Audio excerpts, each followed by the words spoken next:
4 years. Can you tell us about what you saw after the hurricane, as far as increase in some of the contacts you were making, increase in responses to calls?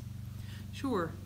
After the hurricane, there tended to be a lot more calls for crisis, for mental health, and substance abuse, and it seemed that they were surrounding suicide, overdoses, attempted suicide, and it seemed to be a lot more related to the fact that an increase in stressors. Mm-hmm. And the stressors seemed to be related to the fact that people were out of jobs. There were financial stressors because many were displaced from the storm. Kids were not yet back in school. There was a long delay with that. We still had quite a few people in the shelters. And the residual effect was, people were being forced out of their comfort zone, and some were being forced down to, there might have been, went from 2 cars to 1 car, aftercare, daycare, after school activities. We're forcing people to be out of their normal schedule, and with all of that happening, the increase in stress around the home and around the school system. And then, of course, finding places to live made it even that much more challenging for individuals. And so when we see that type of stress happening, there are a lot more arguments. Children tend to feel that stress in the home, and so they tend to act out as well.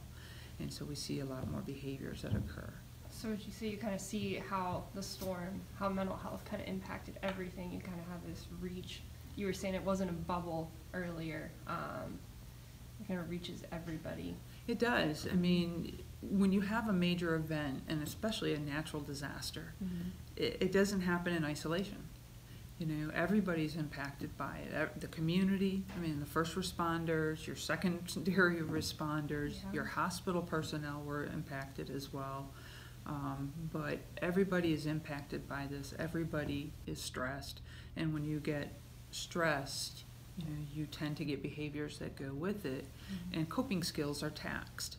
And so if people have great coping skills, those are going to get reduced because you've utilized them, and those resources that they've had, those mental health resources within themselves are reduced. People that may have only had 1 or 2 coping skills now don't have any. Right. And they don't know where to turn because their support system that they've typically used are maxed out too.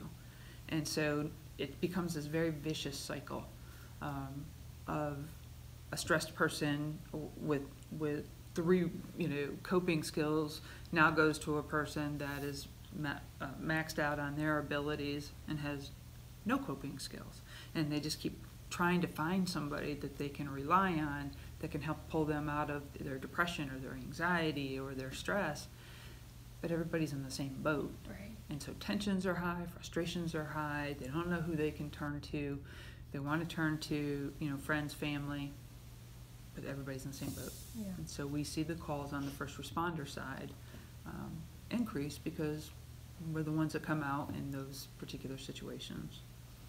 Okay. Anything else? Those are the main things, Yeah, I that's think. perfect. Thank you.